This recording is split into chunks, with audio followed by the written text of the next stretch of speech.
ਪ੍ਰੀਖਿਆ ਦੀ ਦ੍ਰਿਸ਼ਟੀ ਨੂੰ ਧਿਆਨ ਵਿੱਚ ਰੱਖਦੇ ਹੋਏ ਕੁਝ ਅਧਿਆਪਕ ਲਈ ਮੈਥਡ ਤਿਆਰ ਕੀਤੇ ਗਏ ਹਨ, ਜਿਨ੍ਹਾਂ ਦਾ ਵੇਰਵਾ ਅਸੀਂ ਇਸ ਪ੍ਰਕਾਰ ਪੇਸ਼ ਕਰ ਰਹੇ ਹਾਂ।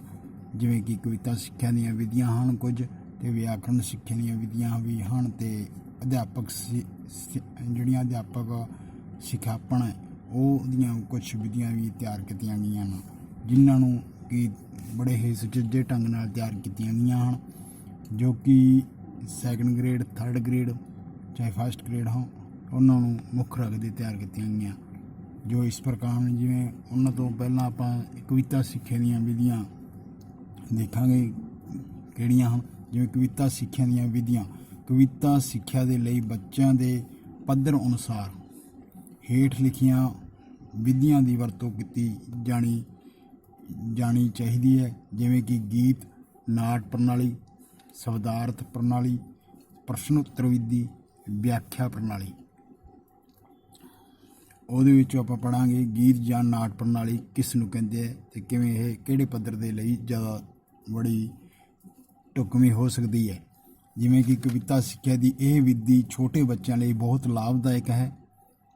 ਇਸ ਵਿਧੀ ਵਿੱਚ ਸਭ ਤੋਂ ਪਹਿਲਾਂ ਅਧਿਆਪਕ ਗੀਤ ਦੀ ਆਵਾਜ਼, ਲੇਹ ਅਤੇ ਤਾਲ ਦੇ ਅਨੁਸਾਰ ਉੱਚੀ ਉੱਚੀ ਪਾਠ ਕਰਦਾ ਹੈ ਅਤੇ ਨਾਲ ਸਰੀਰਕ ਅੰਗਾਂ ਦੀਆਂ ਲੋੜੀਂਦੀਆਂ ਹਰਕਤਾਂ ਜਿਵੇਂ ਨਾਚ ਵਗੈਰਾ ਵੀ ਕਰਦਾ ਹੈ।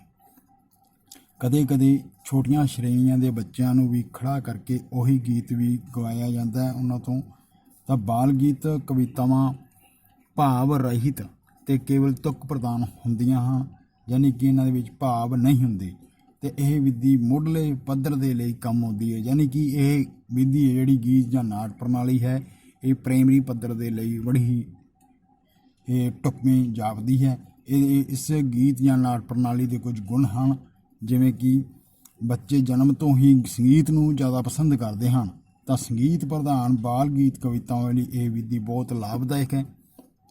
ਇਸ ਵਿਧੀ ਨਾਲ ਕਵਿਤਾ ਸਿੱਖਿਆ ਸਰਲ ਅਤੇ ਰੋਚਕ ਬਣਦੀ ਹੈ। ਇਸ ਵਿਧੀ ਦਾ ਸਭ ਤੋਂ ਵੱਡਾ ਗੁਣ ਇਹ ਹੈ ਕਿ ਗੀਤ ਗਾਉਣ ਨਾਲ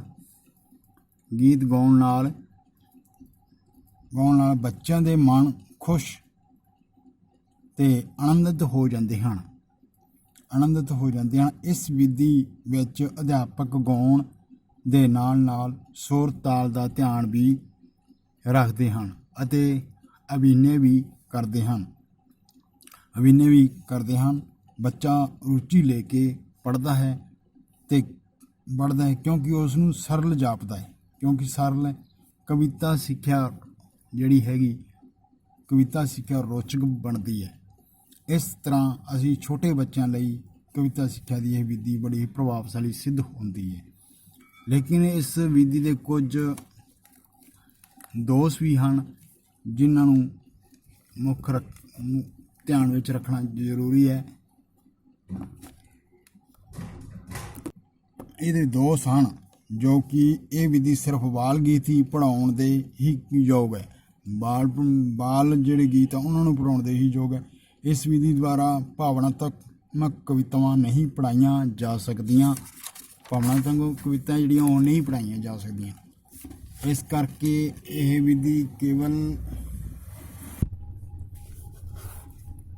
ਵਿਧੀ ਵਿੱਚ ਬੱਚੇ ਆਵਾਜ਼ ਨਾਲ ਆਵਾਜ਼ ਮਿਲਾ ਕੇ ਨਹੀਂ ਗਾ ਸਕਦੇ। ਇਸ ਕਰਕੇ ਉਸ ਵੇਲੇ ਇਹ ਵਿਧੀ ਬੜੀ ਘਟੀਆ ਜਾਪਦੀ ਹੈ। ਵਰਤੋਂ ਇਹਦੀ ਇਸ ਤਰ੍ਹਾਂ ਹੈ ਕਿ ਇਸ ਵਿਧੀ ਦੀ ਵਰਤੋਂ ਛੋਟੀਆਂ ਸ਼੍ਰੇਣੀਆਂ ਲਈ ਬਾਲ ਗੀਤ ਕਵਿਤਾਵਾਂ ਪੜ੍ਹਾਉਣ ਵਾਸਤੇ ਹੀ ਕਰਨੀ ਚਾਹੀਦੀ ਹੈ। ਇਸ ਵਿਧੀ ਦੀ ਵਰਤੋਂ ਕਰਦੇ ਸਮੇਂ ਜਿਹੜੇ ਬੱਚੇ ਹਨ ਉਹ ਬੌਧਿਕ ਮਾਨਸਿਕਤਾ ਨੂੰ ਧਿਆਨ ਵਿੱਚ ਰੱਖਦੇ ਹੋਏ ਕਰਨੀ ਚਾਹੀਦੀ ਹੈ। ਇਸ ਵਿਧੀ ਦੀ ਵਰਤੋਂ ਕਰਨ ਸਮੇਂ ਇਸ ਤੱਥ ਦਾ ਵੀ ਧਿਆਨ ਰੱਖਣਾ ਬੜਾ ਹੀ ਜ਼ਰੂਰੀ ਹੈ ਕਿ ਆਰੰਭਕ ਸ਼੍ਰੇਣੀਆਂ ਦੇ ਵਿੱਚ ਕਵਿਤਾ, ਬਾਲ ਗੀਤ ਸਰਲ ਤੁਕਬੰਦੀਆਂ ਹੋਣੀਆਂ ਚਾਹੀਦੀਆਂ ਹਨ। ਇਹ ਹੁਣ ਸ਼ਬਦਾਰਥ ਪ੍ਰਣਾਲੀ ਵਿਧੀ ਆਉਂਦੀ ਹੈ, ਇਹ ਵੀ ਕਵਿਤਾ ਸਿੱਖਿਆ ਪ੍ਰਣਾਲੀ ਦੀ ਦੂਜੀ ਵਿਧੀ ਹੈ, ਮਤਲਬ ਸ਼ਬਦਾਰਥ ਪ੍ਰਣਾਲੀ। ਕਵਿਤਾ ਸਿੱਖਿਆ ਦੀ ਇਸ ਵਿਧੀ ਵਿੱਚ ਅਧਿਆਪਕ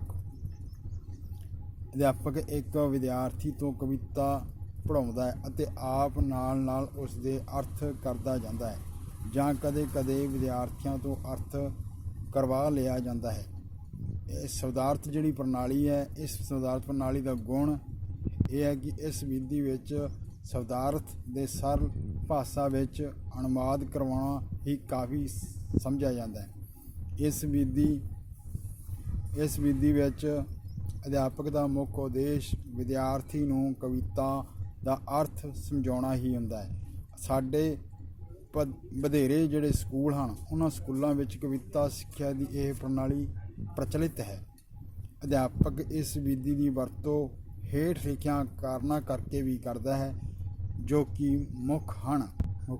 ਜਿਵੇਂ ਕਿ ਵਰਤੋਂ ਕਿਸ ਤਰ੍ਹਾਂ ਕਰਦਾ ਹੈ। ਅਧਿਆਪਕ ਕਵਿਤਾ ਦੇ ਜਿਹੜੇ ਗੁਣ ਹੈ, ਉਹਨਾਂ ਦੇ ਭਾਵਾਂ ਨੂੰ ਆਪ ਨਹੀਂ ਪਛਾਣਦਾ।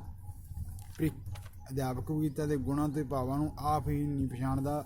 ਪ੍ਰੀਖਿਆ ਦੀਆਂ ਲੋੜਾਂ ਪੂਰਨ ਕਰਨ ਲਈ ਪਾਠਕ੍ਰਮ ਵਿੱਚੋਂ ਕਵਿਤਾ ਦੀਆਂ ਭਰਮਾਰ ਹੋਣ ਕਰਕੇ, ਉਸ ਕਰਕੇ ਵੀ ਸਕੂਲਾਂ ਦਾ ਵਾਤਾਵਰਣ ਕਰਕੇ ਵੀ, ਅਤੇ ਪ੍ਰੀਖਿਆ ਵਿੱਚ ਜਿਹੜੀਆਂ ਕਵਿਤਾ ਦੀ ਸਮਾਪਨ ਦੇ ਲਈ ਪ੍ਰਸ਼ਨ ਪੁੱਛੇ ਜਾਂਦੇ ਹਨ, ਉਹਨਾਂ ਲਈ ਵੀ ਇਸ ਲਈ ਬਹੁਤੇ ਅਧਿਆਪਕ ਇਸ ਵਿਧੀ ਨੂੰ ਕਵਿਤਾ ਸਿੱਖਿਆ ਲਈ ਅਪਣਾਉਂਦੇ ਹਨ।